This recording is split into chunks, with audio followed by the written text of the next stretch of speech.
If you can control your mindset, you can control your success. The problem is, most people are slaves to their negative mindset. But if we take a look at a random sample of 100 financially successful people, what you'll see is that out of these 100 successful people, 25 of them won the genetic lottery. You were born into money, you were born with financial connections, or you're born with the body of a Greek god. But for everybody else, which is the majority of successful people, you were not born with a silver spoon in your mouth. You had to build the mindset of a dominator. So what I want to do today is go over 7 mindset traits of dominators with specific examples. That way you can start applying these mindsets to your life. The first mindset trait of a dominator is you do whatever it takes. When Steve Harvey was in college, he went to college with Arsenio Hall. And him, Arsenio Hall, and a few other guys were talking about what they wanted to do when they grew up. Arsenio Hall said that he wanted to be on Hollywood, he wanted to be on TV, and everybody made fun of him. So when it came to Steve Harvey, he made something up about what he wanted to do, when in reality, he, Steve Harvey, wanted to be on TV, but he was too scared to say that. Fast forward a few years, Steve Harvey was working the midnight shift in a factory. He came home from work, he put on the TV, and he sees on Comedy Central his friend from college, Arsenio Hall, on TV, and he breaks down in tears. Arsenio Hall was getting made fun of a few years ago, but now he's living Steve Harvey's dream on TV. And that was when Steve Harvey quit his job and began his career as a comedian. And you would think that all of a sudden he became this overnight success, but that's exactly the opposite of what happened. He started his journey, nobody knew who he was, nobody cared about who he was, and he got shut down a lot. And it became a problem because now he didn't have money to pay rent. And because he didn't have money to pay rent, he had to move into his car. So he became homeless. But he wasn't homeless for a week or a month or even a year. He was homeless for 3 years, living out of his car, extending his stay at hotels when he would get a gig somewhere that we'd have a place to sleep, he'd have a place to shower, and he did that month after month, year after year. After 3 years, that's when he finally had the money now to go out and get a new place to live. And now we all know Steve Harvey today for the comedian on TV who's well known around the world.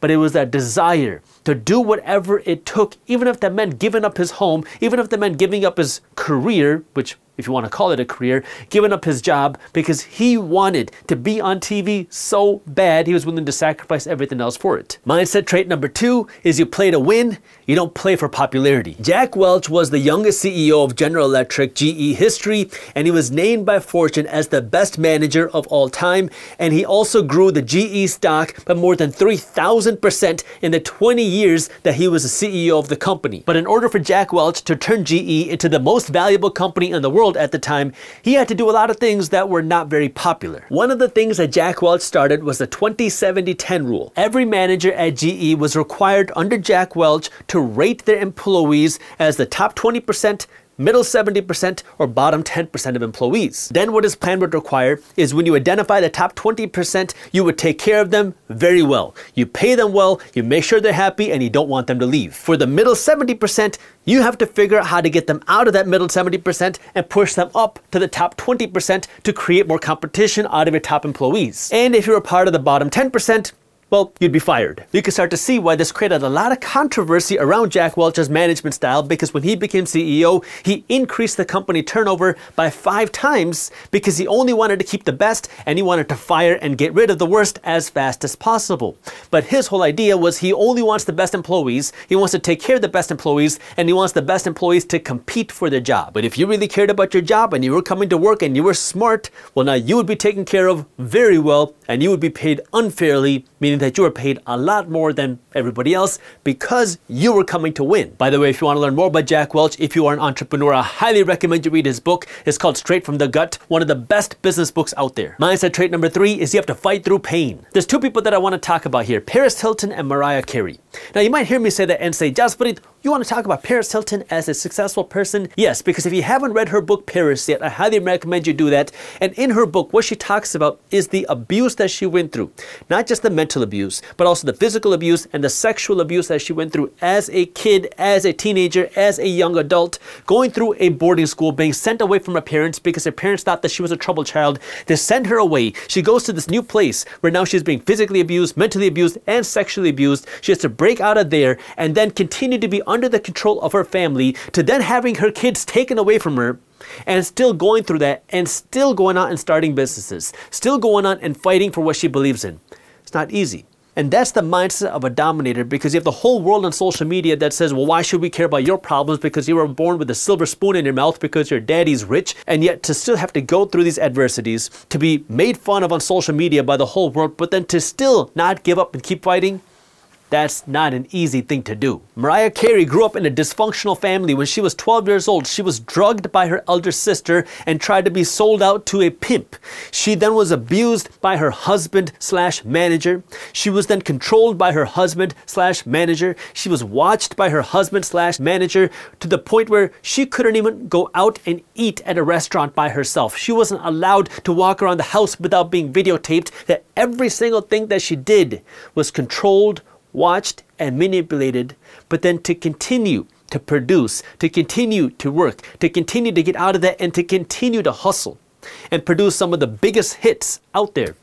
That's the mindset of a dominator. Mindset number 4 is standing up to the naysayers. If you look at what Mark Zuckerberg has built, what you'll see is that building wealth and building a successful business is not a popularity contest, because there's a lot of people that use Mark Zuckerberg's platforms that don't like Mark Zuckerberg. I mean, he was named one of the worst CEOs of the year. There are entire movies like The Social Network that trash him and his ideology, and even the White House hates Mark Zuckerberg for building his businesses. Yet if we look at the other side of the coin, Mark Zuckerberg has also built a $1 trillion business. He's created more than 70,000 jobs, and he's one of the most successful people in the world. So you can hate him or understand his mindset. Mindset number 5 is be the best at what you do. When Kobe Bryant was playing on the Lakers, Kobe Bryant made sure nobody outworked him, not just so he could be the best player on his team, not just so he could be the best player in the NBA, but so he could be the best player of all time in the world. That was his goal. When practice started at 10, he didn't show up at 9:45 like everybody else. By 10 a.m., he had already finished 3 hours of practicing and finished a full workout before practice even started. That way he could get his reps in, he could get his extra practice in, he could get the extra work in when everybody else was sleeping. See, for Kobe Bryant, playing average was never part of his goal. It was never part of his dictionary. It was never part of his mindset.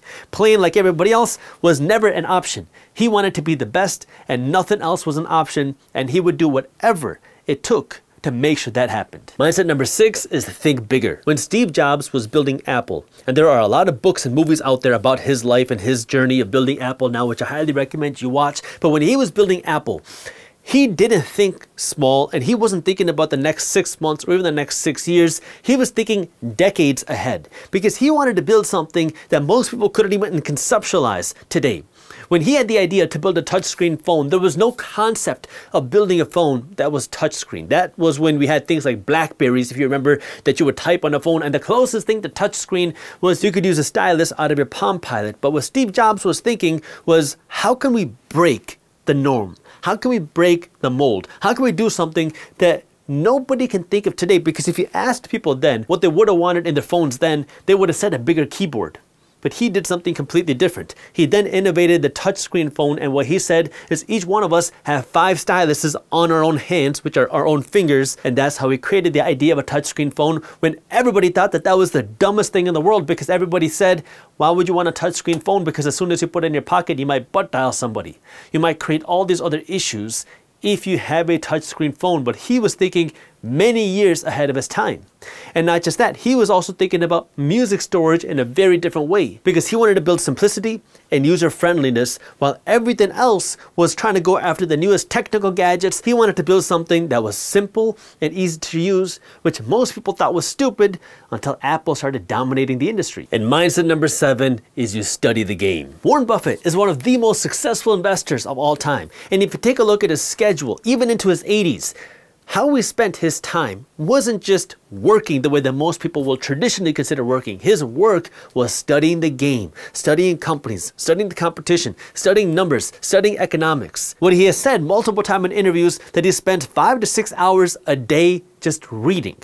Now, he's not reading fiction books just to read stories. He's reading to learn. He's reading to study. He's reading to understand. He's understanding what is happening in the companies that he invests in. He's reading to understand what's happening in the macro economy. He's reading to understand what's happening in different sectors of our economy. He's reading to understand the financials. That way he can be more educated, so he can understand and study and be the smartest person out there, even though he built an enormous amount of wealth. He didn't get there on accident. He had the mindset of, I need to know more than everybody else. That way I can make the smartest decisions, because he put in the effort to study the game.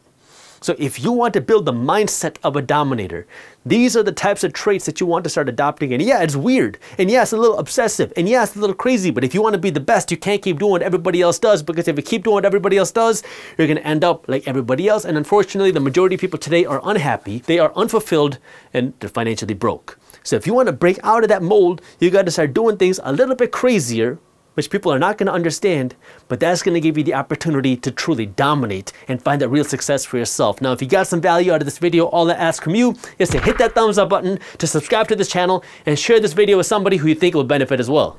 Most poor people and middle class people are working to buy nice things so you look like you're rich. What the real rich are doing is they want to have so much money that they can go and buy the nice things and not have to worry about the price, because it is their assets that are buying it for them. But you have to really know how this playbook works. So let me break this down with an example from somebody that I know personally.